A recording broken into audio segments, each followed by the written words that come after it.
how to remove the starter and replace it in a 2009 Nissan Murano. It's a 6-cylinder engine. It's in a lot of vehicles. It's called the VQ35DE, I think. I'm pretty sure. It's shared amongst a bunch of vehicles. This is a 2009 Nissan Murano S model. So the starter is on the right hand side, or the driver's side, and it is buried underneath a bunch of stuff you have to remove. It is not easy, and you need a lot of tools. It is that black thing with the two circles. The starter, if you have a starter problem, will do nothing. It won't try to start. It would do nothing. You can tap it with a hammer, but you'd have to get a long extension to get the brushes to make contact. Possibly it'll start. Somewhat not recommended to do that though. So what you're doing when you take this off is undoing a plug in the back and then a screw in the back, electrical connections, and then there's two bolts holding it in, and the bottom bolt is tricky because you can't see it, so you're trying to stick a bolt in there and you need an extension, and it's rather difficult.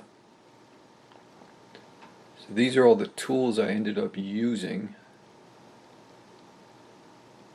I did use them all.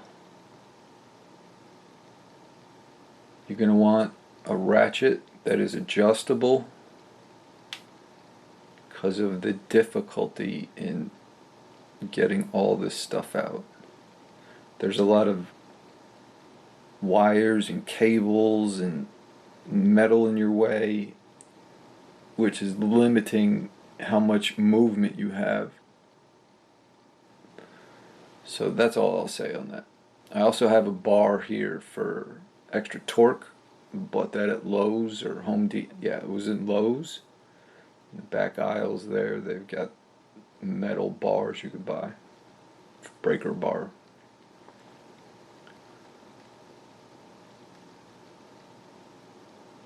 So what you're doing is, first you remove the battery. But before you can remove the battery, you have to remove the airbox. You have to remove that front airbox piece, the black piece with the lines in it. That's the first part of the airbox, so the intake, the air intake. And then you have to take off the back box as well, but you can wait to do that.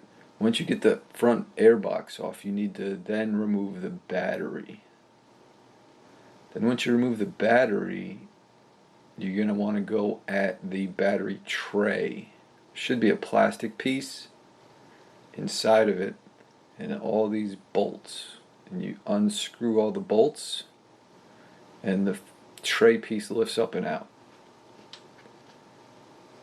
Then underneath that is a bracket to hold the battery tray. You're going to have to unbolt that. You want to do that in order to have room to get around. And the problem is the silver piece, which is slid into the electronic box that's there, the silver box with all these plugs in it. All these pieces are interconnected. They're all stacked on top of each other in a way.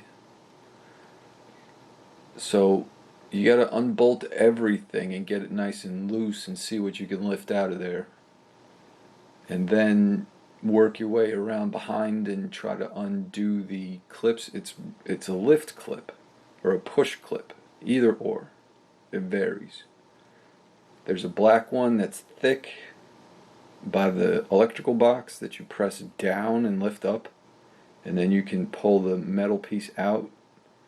And then I think the other one was you lift it up, and then that slides out. So you got to do that. The airbox, the battery, and when you're taking out this bracket, that's when you take off the airbox, because there's a shaft at the bottom of the airbox that plugs into all this metal. Creates a housing for it, a little hole that shaft underneath the airbox slides into. So to take the airbox off, you have to undo the electrical connection on the top, which you just push the button in. You can stick a screwdriver underneath it and wiggle it up some, and it'll loosen itself, so you just pull it off. You have to unscrew the silver screw, the circle metal piece that's connecting the tube to the airbox, and then you lift that box up out of the hole. So that's all easy. The difficult thing here is the ECM or TCP. I forget exactly what this box is called. This electrical box, it's the silver one. It has one plug on the left side and then a stack of 3 plugs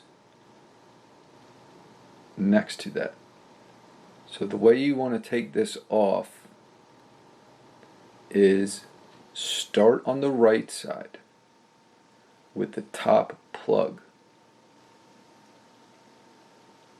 There's a bracket at the top which you have to pull up. Yeah. It's down in the lock position. You unhook it. You just push the little button and then it'll start moving. It's right in the middle of the button. And then you rotate it upwards. And when you do that, you should see an orange gasket as it releases itself from the silver box in the black housing that it's plugged into. And then you pull it back and totally remove it. And then you go down to the second one, push that one up, remove it, then the third one, and then do the single one on the side, on the left side.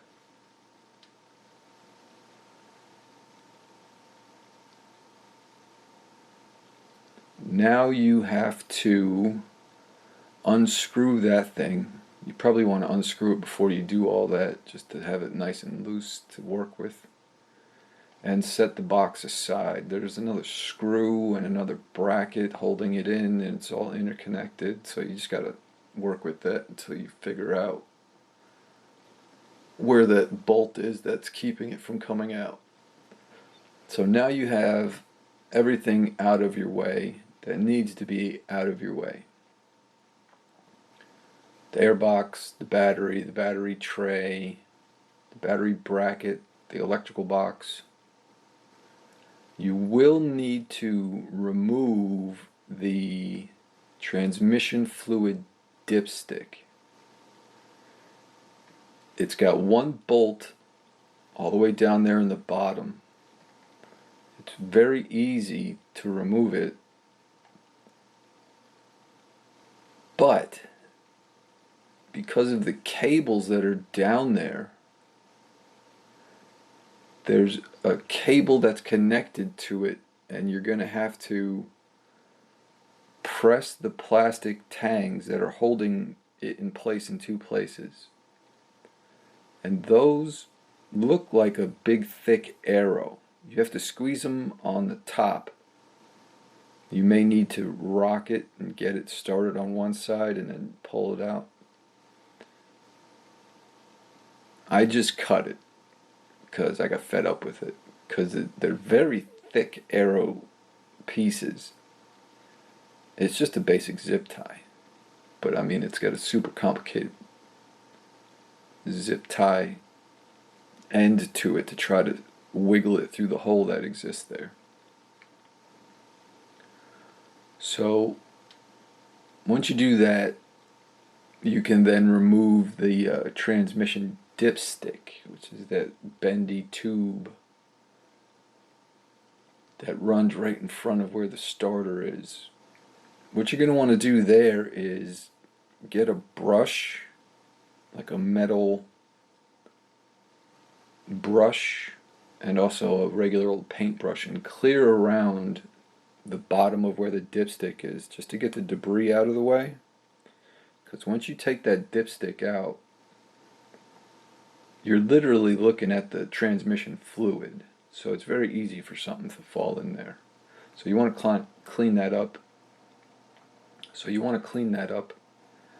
Unscrew the bolt, and then it just lifts off super easy. And you'll see like a fingernail's worth of the dipstick. And just set that aside. Get yourself some paper towels and stick it in the hole so that no debris falls into it while you're doing your starter swap. And you're going to want a paper towel because that dipstick will drip a little bit of transmission fluid. So now that you have all that done, if I recall correctly, the next step is you unplug the plug for the starter. And that's just the thing you press down and pull it back. The next thing you're going to need to do is lift up this black boot that's covering the screw, which is the electrical connection to the starter. That may be the problem why your starter's not working, is that screw is loose. It needs to have a good connection. Or your starter bolts could be loose. So it's a good thing to check out. You can actually diagnose this. Mechanics know how to do it. There's videos. Before you actually purchase another one, you'll plug in a little electrical reader and it'll tell you if it's working, getting power, all that sort of stuff. Eric the car guy did a video on it, I think. So you take the plastic plug out and then you lift up the plastic dust cover covering the other bolt. Remove that little nut, pull that back. Now this is super tricky, this black boot, because it doesn't move much. It's super thick. It's got a big bump on the bottom because it's an annoyance. It's like a resistance that you're trying to yank up on after spending 2 hours disassembling everything. Or, if you have an automatic drill, you could just lift it up a little bit, pop your socket on there and get it off. But, it could be a pain in the ass for you. Depends. So now the only thing remaining are the 2 bolts holding the starter on that's mounted to the engine. You're going to want to take off the bottom bolt first. So you got to get your socket with a long extension and stick your hand all the way down in there. You're going to be leaning on this vehicle while you do this. It's not just a reach in, remove the battery. You're actually deep inside this car, as far as you can go, basically, how far down it is. So you will be leaning up against the front of the car and over and in it and be, shoulder deep in there. So you got to negotiate the cables that are there and the other things that are blocking you. Stick a socket on the bottom bolt, unbolt it. Don't drop it. If you do, it'll land on a plastic pad, or potentially it'll fall to the ground. But you want to try not to drop it. It's not very deep. I sat there and spun it for a long time, longer than was necessary. It's actually not that long. It's maybe like a 10-turn bolt, and then it comes off. But it's so difficult to reach it. If you reach down in there, you could basically get your index finger and your middle finger on it, but you can't necessarily get your index and your thumb on it to pull it out. Like, you could kind of get it on there and turn it a little bit, but trying to reach it and pull on it, it's too tight and it's too far away and it's too difficult to reach. It's more of a start and end without the ability to pull it back. So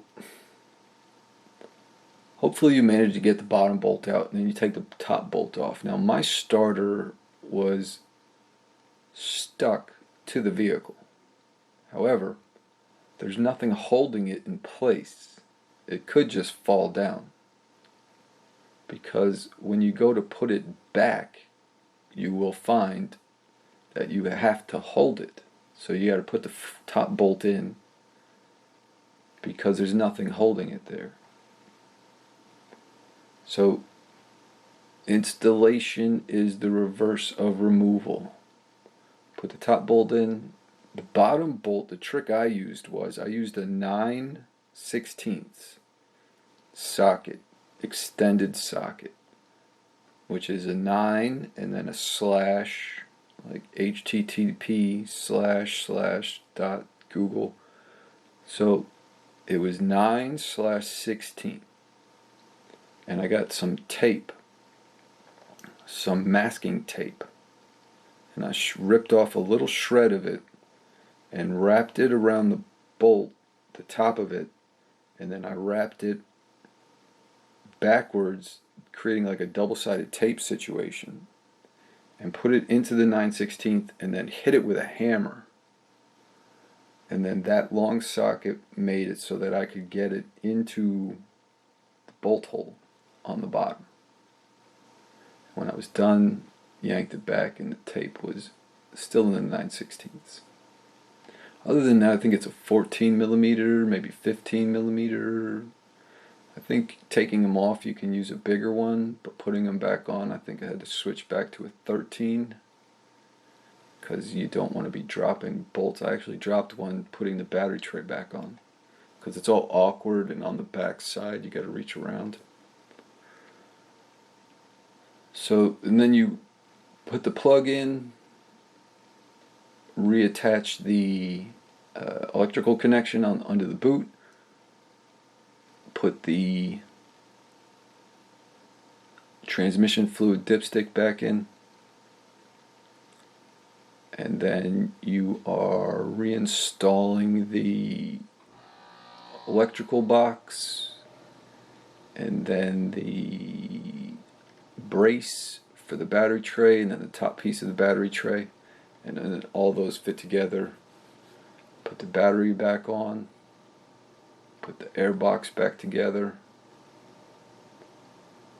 and hopefully that works for you. I'd recommend that you get one of these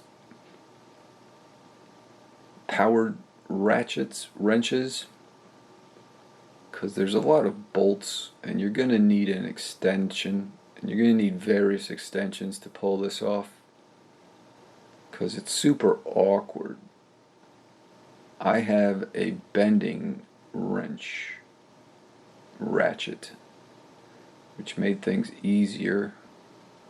This is the kind of job that takes 2.5 hours just to get to the starter, and you will want to give up. And if you do not have all these tools, you will not get the job done. And as I said, you are inside the vehicle. You are leaning up on it. So if you want to put a towel or something over it so you don't scratch your finish. So I'd say avoid this if you can, because if you don't have these tools, you'll never get it done. If you just have a regular old toolbox, you may not have all the tools necessary. You're definitely going to need extensions.